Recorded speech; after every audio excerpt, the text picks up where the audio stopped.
কুমড়ো ফুল, এই ফুলের বড়া হবে। এটা খেতেও খুব ভালো লাগে। সবগুলোকে একটা একটা করে ছাড়াতে হবে। এতে যে কুমড়ো হয়, আমরা বাড়িতে খাই, সেই কুমড়োর এটা ফুল। এটা ফাটে না। 2 পিঠ লাল লাল হয়ে গেছে, এবার তুলে নিই। কুমড়ো ফুলের বড়া হবে, তার জন্যে ছাড়িয়ে নিচ্ছি। দুটো ভাগ করে নেবে, দুটো করে হবে। একটা একটা করে ছাড়িয়ে নিয়ে ফুলের এইগুলোকে বাদ দিতে হবে। এই যে এগুলো হচ্ছে, এই অংশটা বাদ চলে যাবে। এই যে এই ফুলটা, কড়িটাকে বাদ দিতে হবে, নাহলে তেতো লাগবে। এই যে এইভাবে বাদ দিয়ে দিলাম সব এই কড়িগুলো। এই যে এই কড়িগুলো সব বাদ দিয়ে দিলাম। এটা ফুল। এবার বড়া বানানোর জন্যে বেসন নিচ্ছি। এবার যতটা ফুল থাকবে তত চামচ বেসন লাগবে। এক একটা ফুলে এক এক চামচ লাগবে।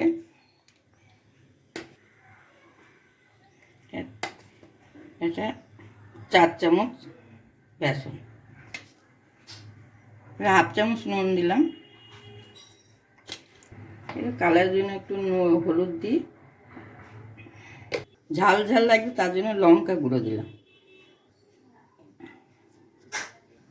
একটু কালো জিরে দিলাম, গন্ধটাও ভালো লাগবে। কালো, এটা ভালো করে মিশিয়ে নিই।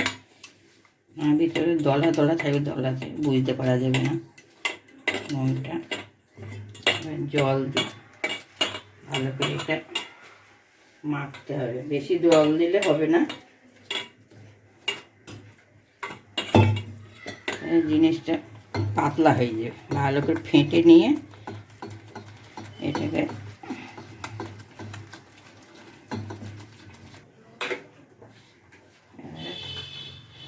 দেখা শেষ হয়ে গেল মাখা।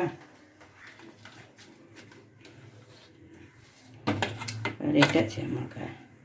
এবার তেল তো বসাতে হবে, তেলটা বসিয়ে দিই।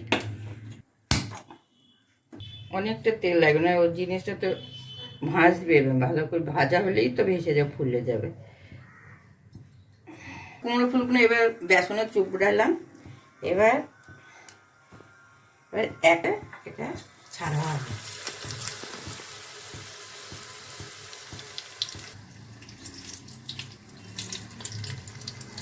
এবার 2-3টে করে দিলে তাড়াতাড়ি হয়ে যাবে।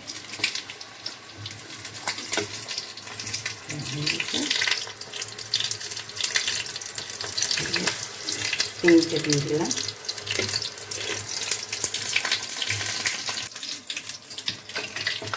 এই কুমড়ো ফুলের বড়া উল্টানো হয়ে গেল। আর এক প্লেট দিতে হবে, আর এক প্লেট লাল লাল হবে। হয়ে গেছে, হয়ে গেছে, ওটা হয়ে গেছে। ব্যাস, কত সুন্দর লাগছে এবার বড়াগুলো, লাল হয়ে গেছে। কুমড়ো ফুলের বড়া